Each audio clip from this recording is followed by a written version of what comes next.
It's time for the Big Playback, brought to you by Abby's Legendary Pizza and Coastal Farm and Ranch.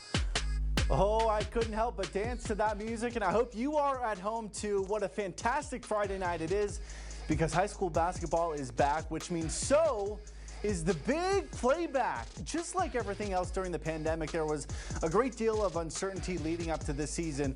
I mean, it was only a few days ago and I was talking to coaches in the area and they told me we could be just one phone call away from the entire season getting kicked to the curb. Yet here we are. So let's dive right in. Jumping back to Tuesday, one of the very first games of the season right here. The Redmond Panthers hosting the Bend Lava Bears. Cody Clausen directing traffic for Bend. He's going to dump it off to his guy, Ben Kean. Not many water parks in Oregon, but that's okay because Ben takes us to Splash City, number 3, good for 3. But hey, guess what? Redmond's got a guy who can shoot too. Garrett Osborne, the 6'3 junior, buries the triple. And then not long after that, we had this, a steal by Charlie Rollins, the lob to Osborne. Oh no, he can't quite oop the alley.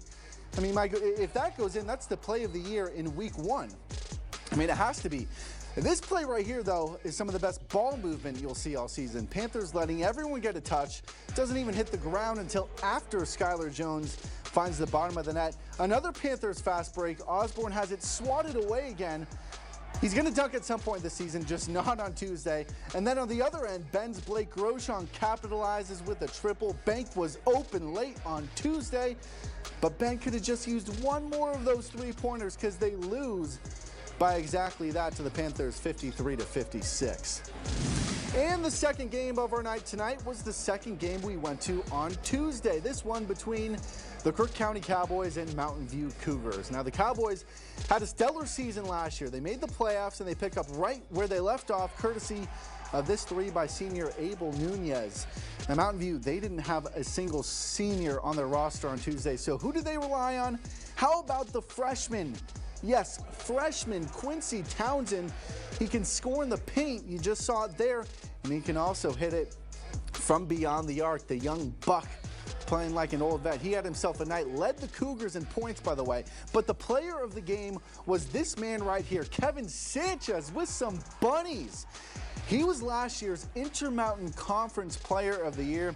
And he's showing you why the guy can do it all. He can take you one-on-one. He can split the double. He hits you here with a little Westbrook rock-a-baby. I love it. And to add insult to injury toward the end of the game, hits him with a spin move, stops on a dime, and then drains the layup from another tough angle. The Cowboys capture a big win on the road to begin the season, beating the Cougars by 17.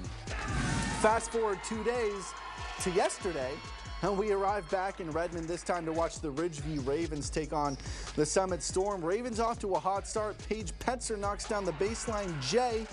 And then sophomore Brooklyn Homan, one of the youngest players on the court, launches it from deep.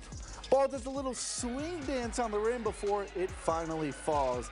Then the Storm go on a little bit of a run of their own. Sam Coronado with the steal, Rose Kohler with the pass, and Healy Bledsoe with the bucket in transition. That is how it's done. And if you like that, well, let's do it again. Although this play ends a little bit differently. Kohler finds Hope Nybauer, who pulls up from Portland and finds nothing but nylon. Now, Summit, they're a very unselfish team, as we've seen. They always seem to get off a clean shot like this one here, off the give and go. But the Ravens, they're capable of doing the same. Pencer trapped in the corner here. Finds Lauren Harding, I should say, makes them pay here. Ravens soar above the Storm at home, winning 45-39. And to wrap things up, this game from tonight, the Outlaws of Sisters taking on the Huskies from Sweet Home. And it was a sweet start for Sisters. They jump into the passing lane here. Then Peyton Peterson takes it coast to coast, gets the bucket, plus the foul. That's an and one.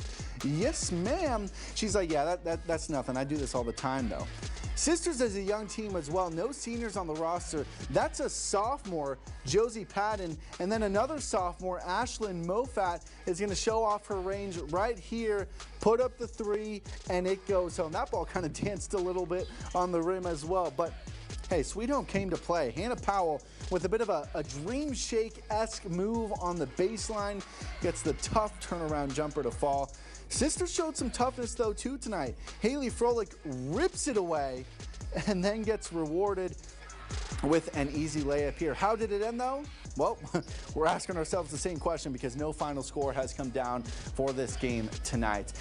Well, don't go anywhere, folks. We are just getting started. After the break, we have scores from your other Central Oregon teams and top plays of the week. So quickly, just go grab a snack, refill your water, whatever you need to do, and then sit right back down because the big playback will be right back.